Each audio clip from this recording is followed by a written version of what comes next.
you might have been hearing a lot about 3D printers lately because what they do is pretty darn amazing. It's incredible. Ty Owen is here from CoSci this morning and brought a 3D printer along to show us how they work. Now let's just start with, for anybody who's not familiar with this, what is 3D printing? Okay, so if we think about manufacturing in general, right? Most manufacturing is subtractive, meaning we take a piece of wood or we take a piece of metal and we take away from it. We cut pieces away to it to get to what we want, right? Michelangelo finding the art inside. Sculpting, right? Okay. 3D printing is the opposite of that. We start with nothing and we build up only to exactly what we want. And the process is pretty simple, right? We've got our machine running over here.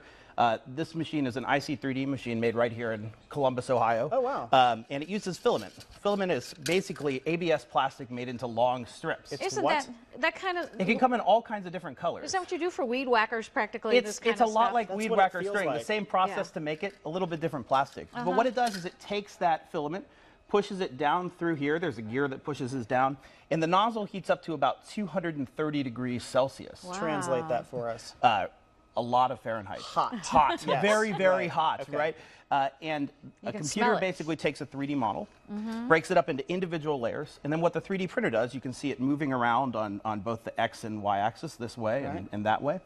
And it prints it out layer by layer by layer, one on top of the other until you have your final model. The easiest way to think about it is like a computer-controlled hot glue gun, right? The glue gun, the glue stick would be your filament.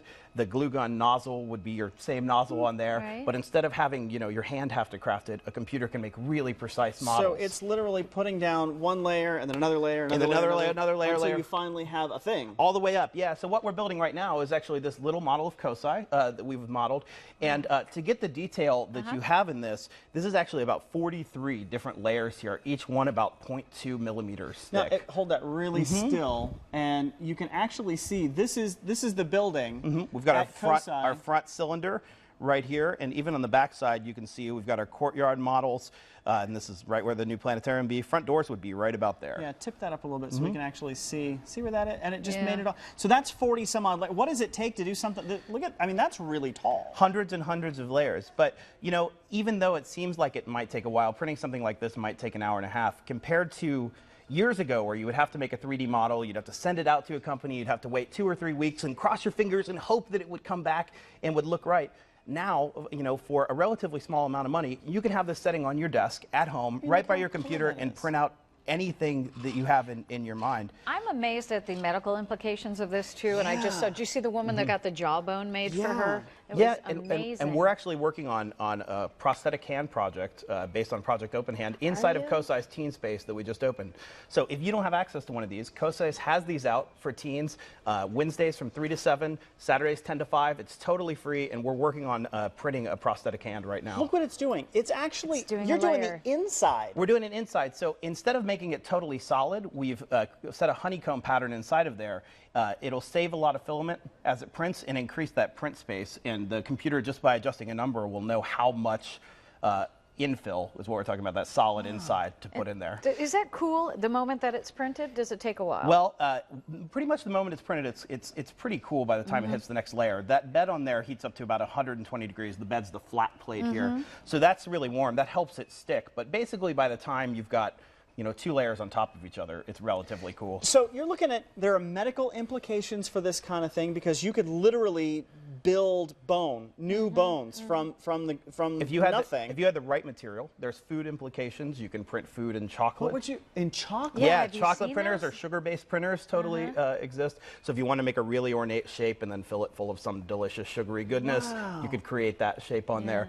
And there are tons of people experimenting with all of these different ideas. Last night I was at the Columbus Idea Foundry for their 3D printer meetup. It happens the second Wednesday of each month.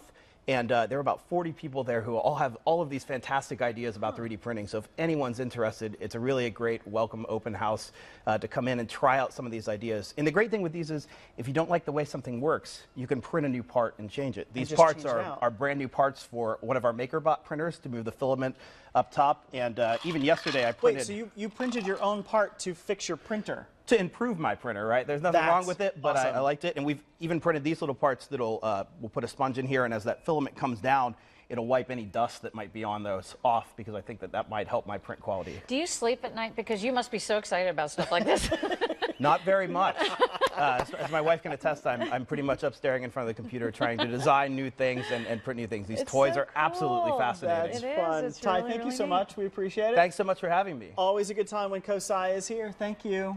And it's not even 10 in the morning. We were having a lot of fun, but for Dana, it's time to talk lunch this early. Coming up next, he's going to check out another delicious food truck that's down at the Columbus Commons downtown and trying to stay dry. A little bit.